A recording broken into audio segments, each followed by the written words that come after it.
তোমাদের আজকে অ্যানালজি করাবো। এখানে 20, 90, 10 আছে, 25, 135, 10 আছে। এখানে অপশান আছে। এবার এই অপশানগুলোর মধ্যে অপশানটা বের করতে হবে। অপশানটা দেখে নাও, কমেন্ট করো। এবার এটা বের করবো কী করে?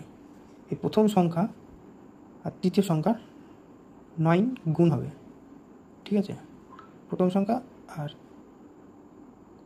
তৃতীয় সংখ্যা, তাহলে আমরা বের করব। আমি লিখেই করি। প্রথম সংখ্যা তৃতীয় সংখ্যা ইন্টু দ্বিতীয় সংখ্যা হবে। কীরকম আমি বুঝিয়ে দিচ্ছি। এখানে দেখো প্রথম সংখ্যা 20 আছে, 90 আছে, 10 আছে, ঠিক আছে? তো এটাকে আমরা করব 20 মাইনাস 10 ইন্টু 9 করে দেবো ইজিক্যাল টু 90। ওকে, এখানে 25, এই যে 25টাকে একবার টুকে নেবো। এখানে 25, 35, 10, এটাকে আমরা নিয়ে আসবো প্রথম সংখ্যা দ্বিতীয় সংখ্যা। 25 মাইনাস 10 ইন্টু 9 ইজিক্যাল টু 135 নিয়ে আসবো। এইভাবে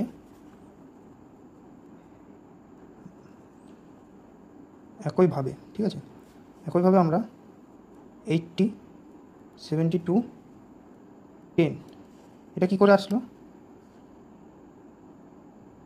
এটা হচ্ছে একইভাবে হবে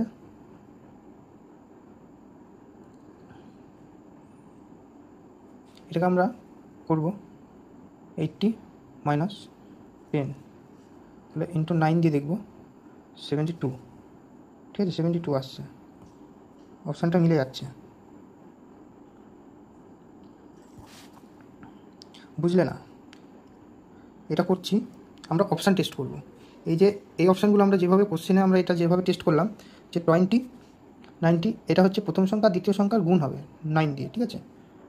তো দ্বিতীয়টাও সেম করেছি, মিডিল অ্যান্সারটা বেরিয়েছে। সেরকমই আমরা এই অপশানগুলো টেস্ট করব, যে এই অপশানটা বেরোচ্ছে নাকি। প্রথম সংখ্যা দ্বিতীয় সংখ্যার এখানে আমরা করব, এখানে লিখে করি 20, 150, 70। তাহলে আমরা কী করবো? এখানে 22 মাইনাস 70 ইন্টু 9 হবে ইজিক্যাল টু, সেটা কি বেরোচ্ছে এখানে? এটা হচ্ছে, এখানে দেখো 22 মাইনাস 7, 15 ইন্টু এই 9টা এখানে বসাবো, তাহলে কত হচ্ছে? 135, 9, ঠিক আছে, 135 হচ্ছে, ঠিক আছে? 35 আসছে। এখানে মিডিলে 150 আসছে, বেশি আসছে, এটা ভুল আছে অপশানটা। এইভাবে করে আমরা অপশান টেস্ট করে আমরা কোশ্চেনের অ্যান্সারটা বের করতে পারবো।